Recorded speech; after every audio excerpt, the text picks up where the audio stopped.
সূরা ইয়াসিনের মধ্যে আল্লাহ তাআলা বলেন সালামুন কওলাম মির রাব্বির রহিম। আল্লাহ পাক রব্বুল আলামিন ওই সকল বান্দাদেরকে আল্লাহ তাআলা সালাম দিয়ে আল্লাহ তাআলা জান্নাতের মধ্যে দাখিল করবেন। সুবহানাল্লাহ। যখন ওই সালাম প্রাপ্ত বান্দারা জান্নাতের দিকে যাবে, যখন সালাম প্রাপ্ত বান্দারা জান্নাতের দিকে যাইতে থাকবে, দেখবেন এই পৃথিবীর জমিনে কিছু কিছু মানুষ রয়েছে চালাক, অত্যন্ত চালাক। অর্থাৎ দেখবেন আপনাদের সাথে সুন্দরভাবে মিশবে, এমন ভাবে মিশবে, মিশার পর সুন্দরভাবে আপনাদের সাথে হোটেলের মধ্যে চাষটলের মধ্যে খানা খাবে, খাওয়ার পর এমন ভাবে কি করবেন, পকেট চাকরি দেখাবেন। অনেক কিন্তু দেখেন আমাদের দিকে আছে, মানে একসাথে যখন চাষটলের মধ্যে ঢুকবেন, কোন রেস্টুরেন্টে ঢুকবেন, ঢুকার পর 2-4 জন একসাথে হইয়া সুন্দরভাবে খানা পিনা করা হয়।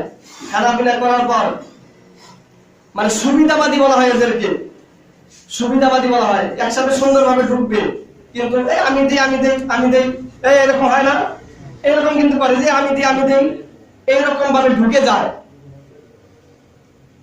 আল্লাহ পাক রব্বুল আলামিন বলেন, যেই বান্দাদেরকে আমি আল্লাহ পাক রব্বুল আলামিন সালাম দিয়েছি, অর্থাৎ যাদেরকে আমি আল্লাহ পাক রব্বুল আলামিন সুন্দরভাবে জান্নাতে দাখিল করব, তাদেরকে আল্লাহ তাআলা জান্নাতে দাখিল করার হুকুম দিবেন।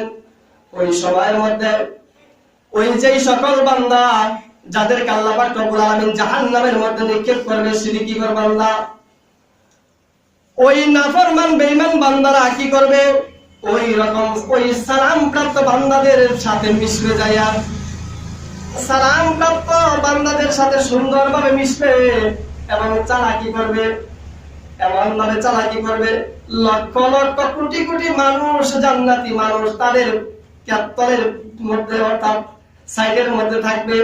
অর্থাৎ আল্লাহ পাক রব্বুল আলামিনকে চালাকি করে দেখাবে যে আল্লাহ তাআলা দেখতেছে না। যখন এই রকম ভাবে ওই জাহান্নামী বান্দারা এই রকম ভাবে যখন পলায়ন করে আস্তে আস্তে জান্নাতি বান্দাদের সাথে জান্নাতের দিকে রওনা হবে, ওই সময়ের মধ্যে আল্লাহ পাক রব্বুল আলামিন ডেকে বলবেন, ওয়ামতাজুল ইয়াউমা আইয়ুহাল মুজরিমুন। আল্লাহ পাক রব্বুল আলামিন ফেরেশতাদেরকে বলবেন, ও ফেরেশতারা, তোমরা কি দেখো না আমার বেঈমান বান্দারা দুনিয়ার মধ্যে ওরা চালাকি করেছে, আমি আল্লাহ তাআলার সাথে নাফরমানি করেছে। ওয়া মাকারু ওয়া মাকারাল্লাহ, আমি আল্লাহ পাক রব্বুল আলামিনের সাথে মক্করবাজি করছে, ঠকবাজি করছে। আমি আল্লাহ তাআলাকে ওরা বলছে যারা দুনিয়ার জমিনে ইবাদত করতেছে ওরা ঠকতেছে, আমরা ধন সম্পদের পিছনে লাগছি, আমরা জিতছি। কুরআনের কথা, ওয়া মাকারু ওয়া মাকারাল্লাহ। আল্লাহ পাক রব্বুল আলামিন বলেন, ও আমার বান্দারা, আমি আল্লাহ তাআলার মতো মক্করবাজি, আমি আল্লাহ পাক রব্বুল আলামিনের মতো চালাক আর কেউ হতে পারে না। তোরা আমি আল্লাহ তাআলাকে চালাকি করে কি করস, তোরা আইগে যাস, কিন্তু আইগে যাইতে পারবি না।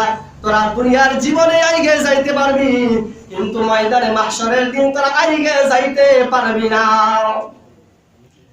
তখন আল্লাহ পাক রব্বুল আলামিন বলবেন, আমতাজুল ইয়াউমা আইয়ুহাল মুজরিমুন। ও ফেরেশতারা, মুজরিমিন বান্দা যারা রয়েছে, জাহান্নামী বান্দা যারা রয়েছে, তাদেরকে ওইখান থেকে লাঠি পিটা করে, তাদেরকে লাঠি পিটা করে আলাদা করো। ওই সময়ের মধ্যে আল্লাহ পাক রব্বুল আলামিন হুকুম করবেন, তাদেরকে লাঠি পিটা করে আলাদা করিয়া যাইতে যাবে না। কিয়ামতের ময়দানে কঠিন একটি দিন, তারা যাইতে যাবে না। ওই জায়গার মধ্যে খুঁটি ধরবে।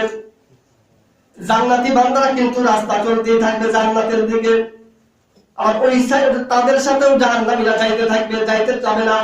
তখন আল্লাহ পাক রব্বুল আলামিনের হুকুমে তাদের পায়ের মধ্যে, গলার মধ্যে বেরি পরানো হবে। আগুনের বেরি পরাইয়া তাদেরকে টাইনা আল্লাহ পাক রব্বুল আলামিনের হুকুমে তাদেরকে জাহান্নামের দিকে নিক্ষেপ করা হবে।